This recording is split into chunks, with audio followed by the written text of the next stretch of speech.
Daily taste the daily.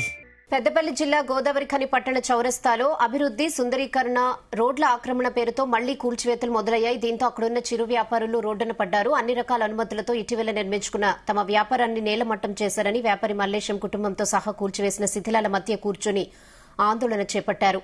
ఎలాంటి ముందస్తు నోటీసులు లేకుండా తమ బతుకు తెరువును మట్టిలో కలిపారంటూ కూల్చివేసిన ప్రాంతంలోనే బైఠాయించారు.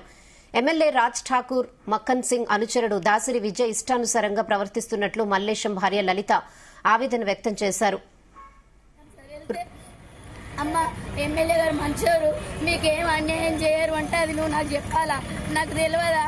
నాకు ఎమ్మెల్యే సార్ ఏమైనా వ్యతిరేకమా అని నేనంటే మీకు వెనక దిక్కు ఇస్తామని అన్నారంటే నా సొంత ఇల్లు, నా బిడ్డ పెళ్ళి డబ్బులకు పెట్టాల్సింది దాచుకొని నేను ఇది కట్టుకున్నా. మాకు వెనకకిచ్చుడు ఎందుకు? ఇప్పుడు నేను సార్ వచ్చిన తర్వాత నేను మాట్లాడిన తర్వాత నేను ఇస్తా, నేను తీయా అని చెప్పిన తర్వాత ఒక ఫోన్ ఇచ్చాడు. అమ్మ ఎమ్మెల్యే గారు మీతో మాట్లాడతారట అంటే అవతల వ్యక్తి అలో అంటే నేనన్నా ఇది ఎమ్మెల్యే గారు వాయిస్ కాదు తమ్ముడు అని నేనన్నా. అంటే ఆ వ్యక్తి నాతో మాట్లాడాడు ఫోన్లో. అమ్మ మీకేం అన్యాయం జరగదు, మీకు వెనకకి ఇస్తాము, అది ఇప్పుడు మేము తీసేస్తామంటే నేను తీసేయడానికి ఒప్పుకోను, నేను అక్కడనే ఉంటా అన్న. మేము 40 సంవత్సరాలు ఉంటున్నాము, మాకేం లేదు, మేము అది ఇల్లుకి రాయికే మేము అక్కడనే ఉంటామంటే కొంచెం ఏం చేసుకుంటారు అని ఆయన అన్నాడు. ఏం చేసుకుంటామంటే మేము ఏదో ఒకటి చేసుకుంటాం. ఏం చేసుకోకపోతే నాకు 2 పిల్లలు, మేము భార్య భర్తలం, మా నలుగురిని చంపి అందులో బొండ పెట్టండి మీరు అని నేను గట్టిగా అనేసరికి అవతల వ్యక్తి ఫోన్ కట్ చేసిండు. కట్ చేసిన తర్వాత ఏడ్చుకుంటూ నేను వచ్చి ఇక్కడ కూర్చున్న తర్వాత మళ్ళీ ఒక 5 నిమిషాలకు ఆ దాసరి విజయ్ అనే అబ్బాయి వచ్చిండు. మీరు ఎక్కడున్నారు? ఆ అబ్బాయి ఎక్కడ నిల్చున్నాడు, నేను ఇక్కడనే కూర్చుంటే అమ్మాయి ఏమంటావు అని అన్నాడు. ఏం ఎందుకంటా నేను అని నేను గట్టిగానే మాట్లాడు. ఏం ఎందుకంటే అంటే ఇది తీసేస్తావు అన్నారు. ఎందుకు తీసేస్తాను? కొట్టినట్టు ఒక జేసీబీ తీసుకొచ్చి ఇక్కడ పెట్టిండు.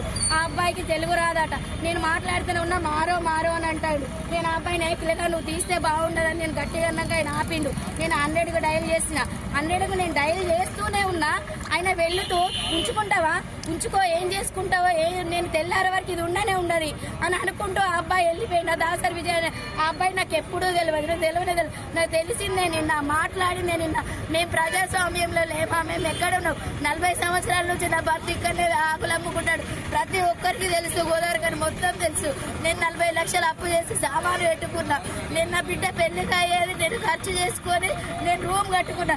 నేను డబ్బులు ఖర్చు పెట్టి కట్టుకున్నది నా పర్మిషన్ కూలగొట్టి నాకెక్కడో ఎదిగిస్తారంటే నేనేం చేసుకుంటాను? నాకు అన్యాయం ఎందుకు చేశారు?